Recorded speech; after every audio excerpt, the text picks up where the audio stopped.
Hi folks, Cal here with YOBOgear. Kristen and I are so excited to finally be able to introduce the second generation of Cricket stands to y'all. What led us on this journey to begin with is we discovered how comfortable hammocks were, and we wanted to give everybody the freedom to experience that comfort no matter where life took them. Our first generation Cricket was a great stand. It was the world's lightest, strongest freestanding hammock stand. But after 2 years on the market, we took everybody's feedback and we realized that there was plenty of room for improvement. So we started working on the second gen Cricket stand.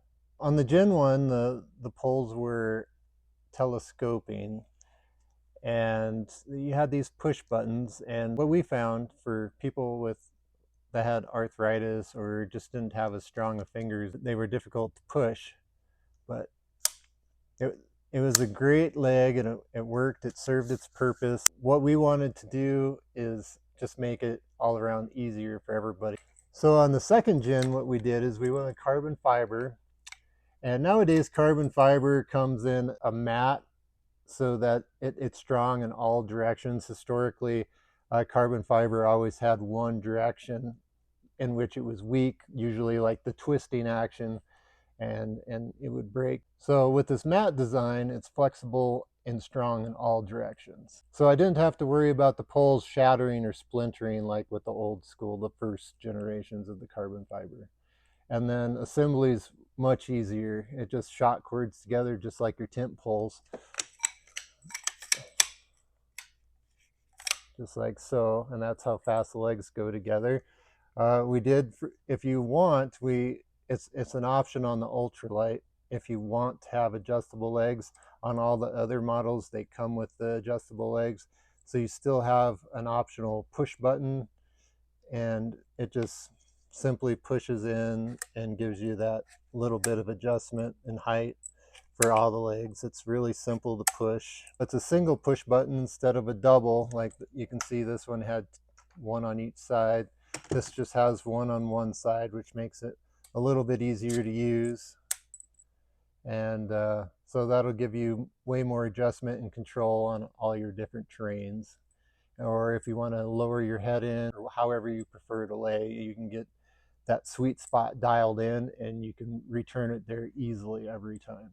That's one of the magic parts of having a stand, is once you get it dialed in, it's dialed in. You don't have to worry about, oh, this tree is like a foot further apart than the last trees I hung on, and then you have to recalibrate everything. This is going to be the exact same every time, which makes it nice. There is a slight trade-off with pack size when it comes to the carbon fiber. The carbon fiber, because it's tent pole style, is going to be shorter, so you get a lot smaller, a lot shorter pack size. But what you ended up swapping out for is it's obviously going to be a little bulkier. So that's that all put away. Whereas our old ones,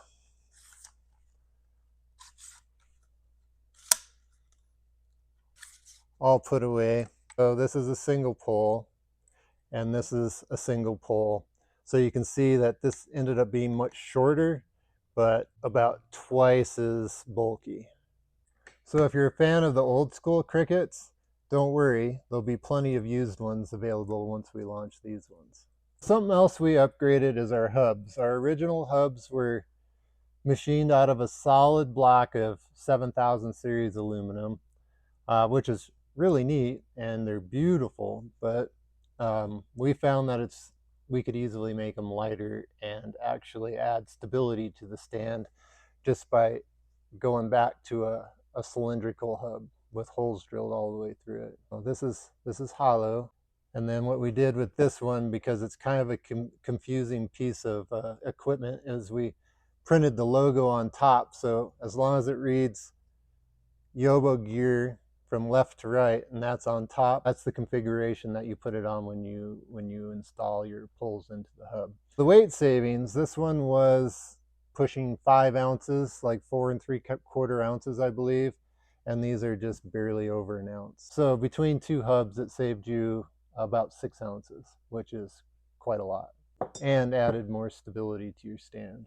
With the first generation Crickets, we only had one model. So what we learned is you hammock campers are very particular. There's no one hammock stand that can fit everybody's needs out there. So what we decided in the second generation is to make 3 models: the ultralight, the regular, and the bridge. And between the 3 of them, 100% certain you'll find your stand that you're looking for. The ultralight obviously is the lightest, it's the smallest, it has the smallest pack size, it's the most compact, but it also has the lowest weight rating. Our weight rating for the ultralight is 200 pounds. We've tested it to 400 pounds, but there's so many variables that come into play when you decide to put a weight limit on a stand. It's like people's understanding of mechanics, it's how they, whether or not they know to sit gently into the stand or if they're just going to throw all their weight in it. And uneven ground. How I like to look at the crickets is it's more of a tool, and if you take the time to learn the tool and how to use it, you're going to be way more successful than if you just think it's a thing that you set up. There's, like, if you pay attention to how it works and learn how it works and how you can adapt it to other situations, it's like the coolest thing because you can use it almost anywhere. But if you look at it as this thing that you just throw up and get in, you're really not taking advantage of how cool it is and where you can use it. The UL also holds up to an 11-foot hammock and a 13-foot tarp.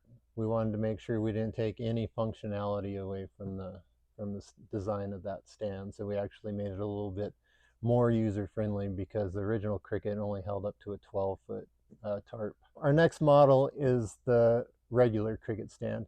That one's going to be quite a bit beefier. It's way stronger. The weight limit on it is 425. Again, we've tested it to quite a bit more than that, but we always have to figure in the safety factors. Another feature of the regular Cricket is it can hold up to a 12-foot hammock, a 13-foot tarp, and it's still compact enough to fit into a hard-sided motorcycle pannier. So we made it a point to keep the UL and the normal Cricket under 17 inches. So just for that reason, so it will fit into a hard-sided motorcycle pannier. Okay, so our third model is a bridge stand. It's solely a bridge stand. If you try to use it with a gathered-in hammock, it'll work with some models, but your sit height's going to be like 5 inches off the ground. So with bridge hammocks, the hang angle is much shallower, so you're typically up off the ground like a good foot more than you are with a gathered. And the gathered will hang like that, where bridges hang like that.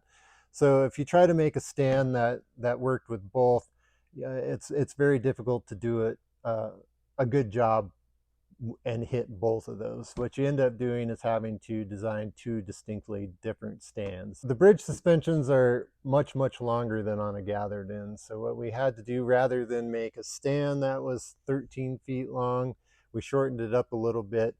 But you also can't change the angle on the dog bones, otherwise that puts too much pressure on the spreader bars. So what we ended up doing is making a little bit wider hub, and then what you do is you wrap your suspension of your bridge around the hub, and then when you get it where you want it, you just pin it in place. And what that allowed us to do is shorten up the stand a lot, and so you can use it in more places. We tested this with every model of bridge hammock that we owned, and there's absolutely 0 added stresses on the hammock fabric itself. I mean, this performed flawlessly, so we're quite happy with it. Because we had to make the ridge longer because of the suspension of the bridge, it won't fit in a pannier. It's a little longer, but it'll still fit great in your backpack, on your kayak, on the back of your motorcycle.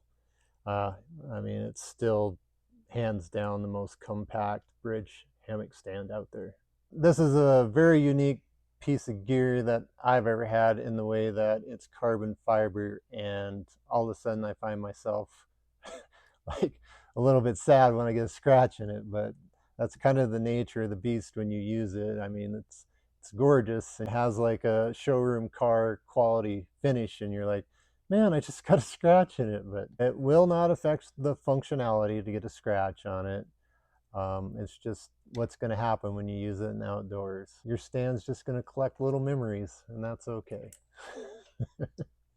It means you're doing it right. In order to be successful with this Cricket stand, start with our web page. We have lots and lots of pictures.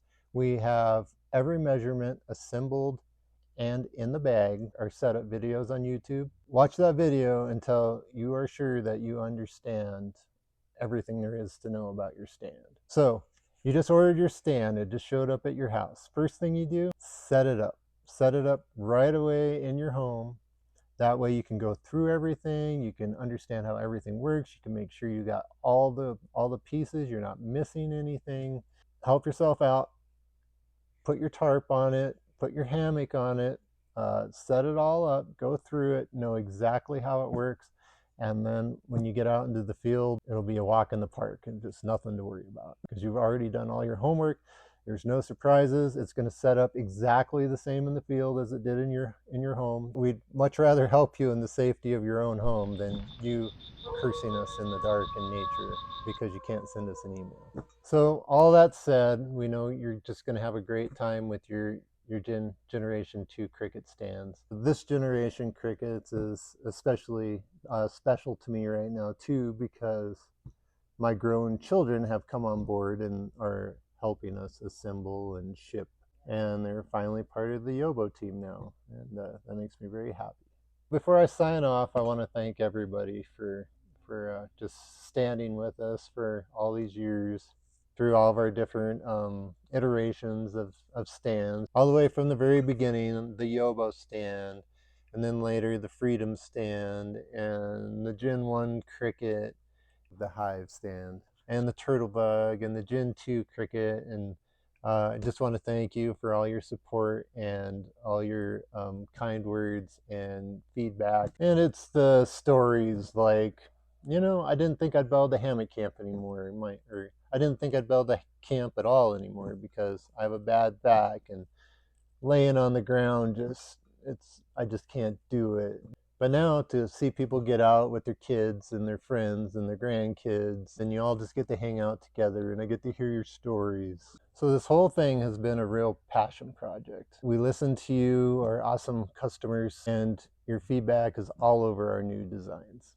You guys keep showing up, you keep giving us support, sending in your wild ideas, your crazy camping pictures, which we love. I mean, that's makes us so happy to be able to go on your adventures with you. It's what inspires us really to keep building new gear and innovating. When we first started, obviously it was like, oh, you can use your hammock without trees, but what we found is that it lets people experience more community. It lets you hang out with your friends.